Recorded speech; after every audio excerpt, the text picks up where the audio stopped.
Assalamualaikum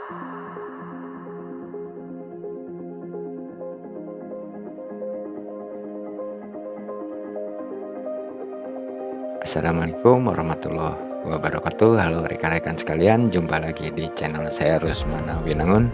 Di video kali ini saya akan membahas CRUD tanpa reload, lanjutan video yang kemarin. Konten ini pengalaman saya kemarin dengan salah satu mahasiswa informatika UIN Sunan Gunung Jati Bandung, dan salah satu subscriber juga. Beliau bertanya ke saya, "Kang, bisa nggak menu CRUD-nya ketika disimpan di user lain tidak usah reload?" Kata saya, bisa. Saya jelaskan dan saya beri contoh, dan alhamdulillah beliau mengerti dan ternyata bisa. Kemudian saya pikir kalau saya share di YouTube asik juga ya. Jadi bahan referensi juga buat teman-teman yang baru belajar aplikasi web. Oke, tanpa berlama-lama kita simak tutorialnya.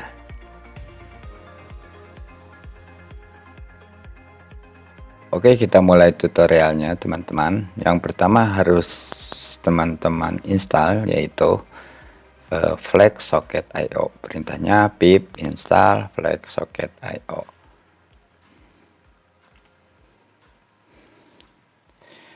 Setelah itu rekan-rekan jalankan Flex-nya. Kemudian saya tambahkan di file init.py, yaitu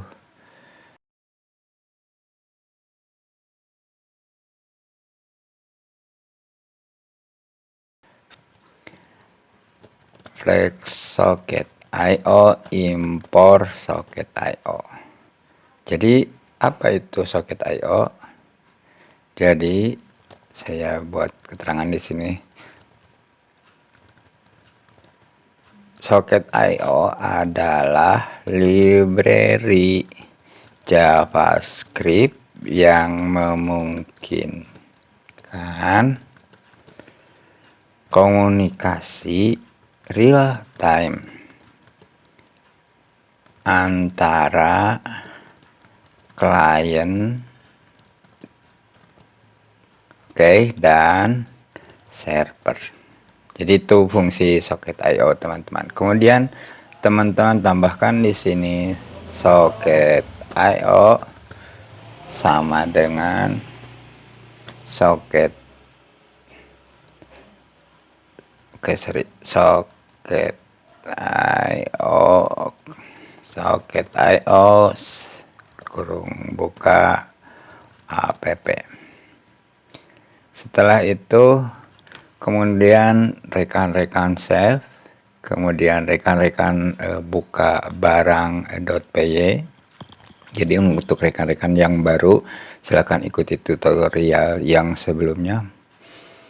Kemudian saya tambahkan socket.io, kemudian di bagian commit, db commitnya saya buat seperti ini, socket.io emit ini adalah merubah perintah jadi atribut JSON. Saya buat namanya data add, kemudian saya panggil datanya id.2 nama id, kemudian nama barang .2 nama barang koma, kemudian harga nama barang harga. Hati-hati teman-teman, di sini kita harus mengisikannya sama dengan nanti di posisi JavaScript-nya, jenis nama, karena kalau tidak sama biasanya tidak jalan quantity seperti itu. Kemudian saya cek dulu, oke. Kemudian saya simpan, masuk, mulai kita ke barang.py. Pertama-tama rekan-rekan tambahkan dulu di tr-nya,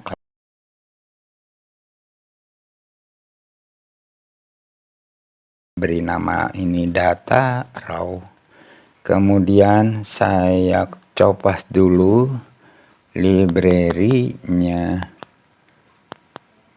socket.io, dan sini ini JavaScript-nya, yang bawah nanti socket.io. Nanti saya linknya saya sertakan di deskripsi.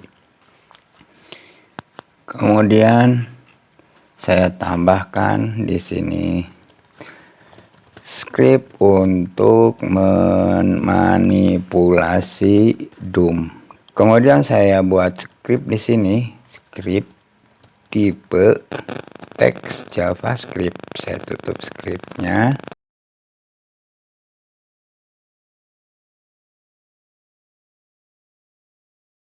Buat variabel, saya buat namanya socket sama dengan IO connect. Kita di lokal saja ya kan ini. http:// ditambah dokumen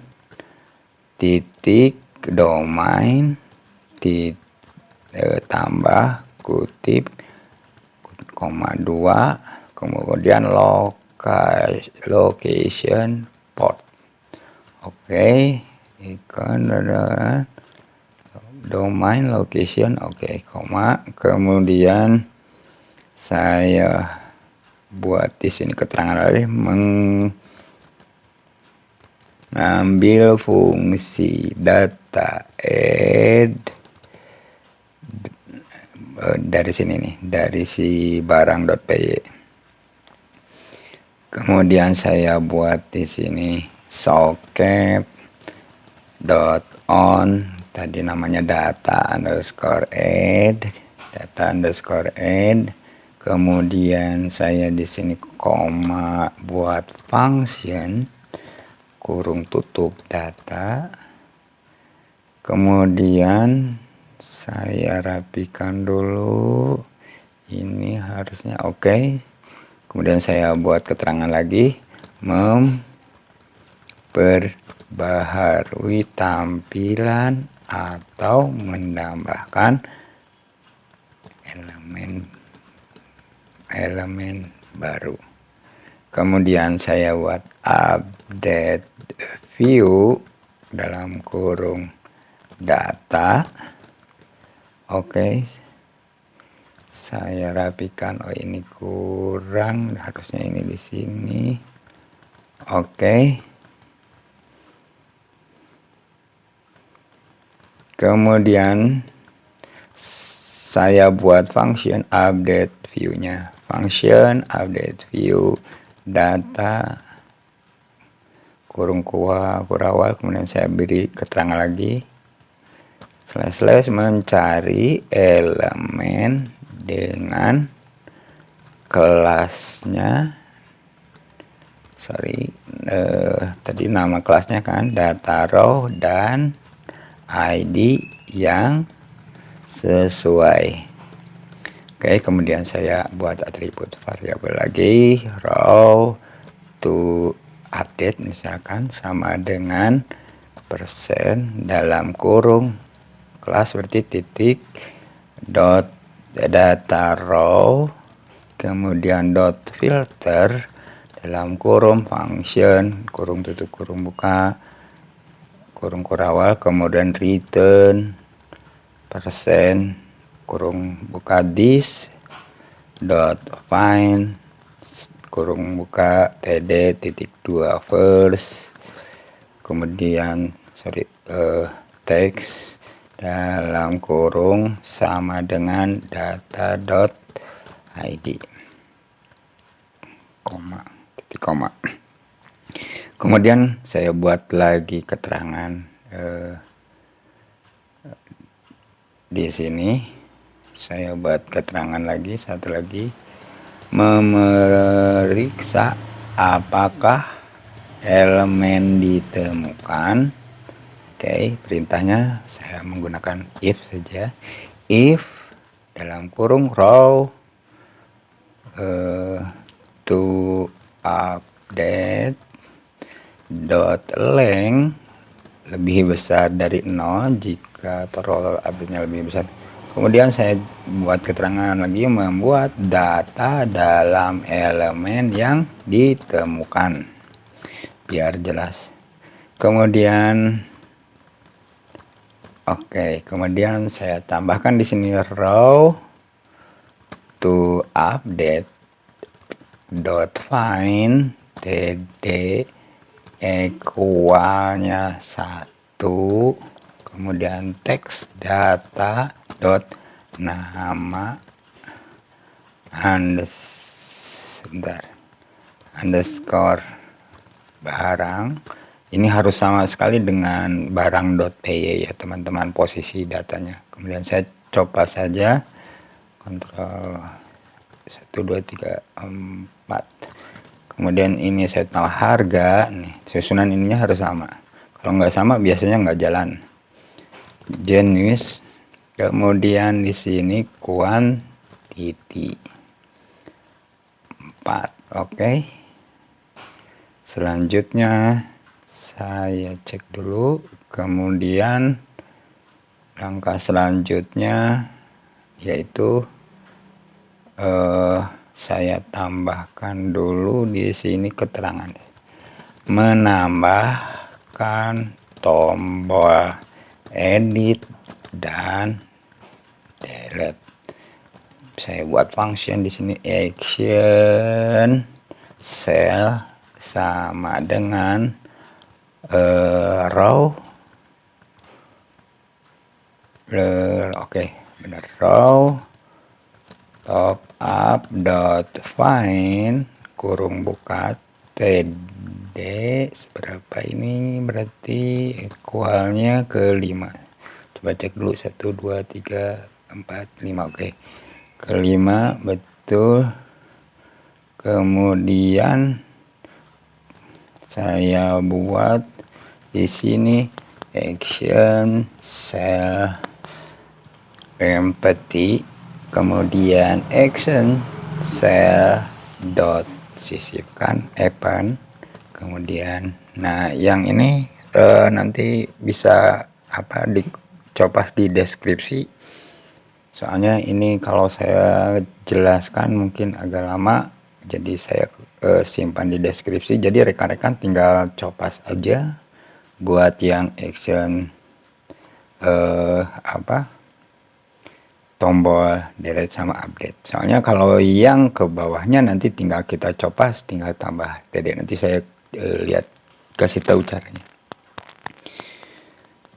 Kemudian rekan-rekan saya tambahkan, karena tadi udah if maka else nya harus jalan ini. Else, kemudian saya keterangan jika tidak ditemukan, tambahkan elemen baru ke dalam tabel. Oke, kemudian saya buat variabel di sini new row misalkan ya. New row sama dengan persen kutip. Oke, sebentar, kelasnya sama dengan tadi kan namanya data row. Oke, saya rapikan dulu. Kemudian kemudian saya tambahkan lagi new row open dalam kurung td nya. Oke, sebentar,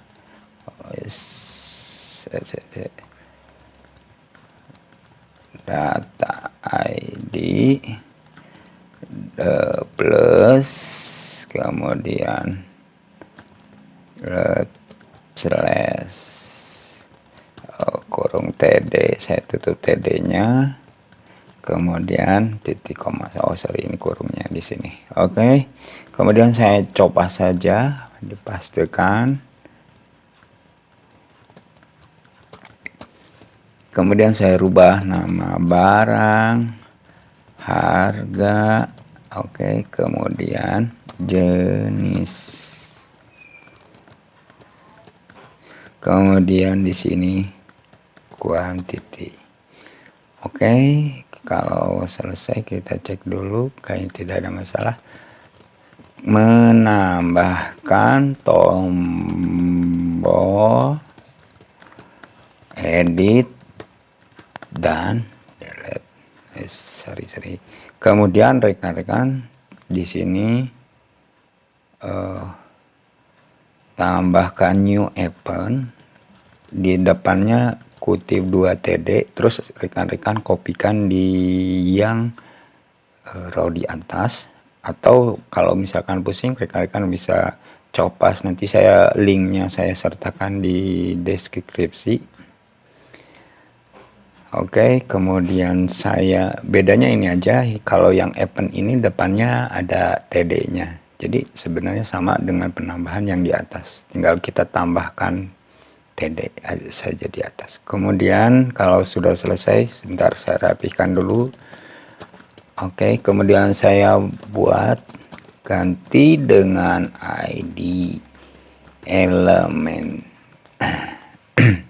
elemen tabel yang sesuai di halaman, misalkan seperti itu.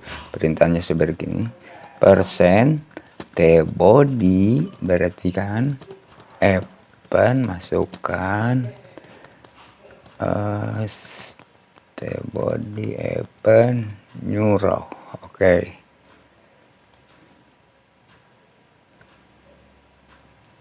Seperti itu rekan-rekan, kita cek dulu, kayaknya sudah tidak ada masalah. Kemudian kita coba browsernya, kita buka dua browser, kita tambahkan satu rokok di Samsung, kemudian kuantitinya 5. Oke, di browser berikutnya muncul 5. Jadi tanpa reload.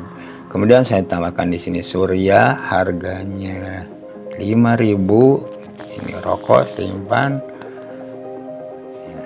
Begini teman-teman. Jadi fungsi socket IO ini real time. Ketika disimpan, di browser berikutnya muncul dan sebaliknya. Oke, mungkin itu teman-teman cara membuat CRUD menggunakan soket I/O. Dengan cara ini klien dengan mudah melihat perubahan data. Apabila Anda suka, silahkan tekan like, dan apabila teman-teman ada pertanyaan silahkan komen di kolom komentar, dan jangan lupa untuk subscribe. Sehat selalu. Assalamualaikum warahmatullahi wabarakatuh.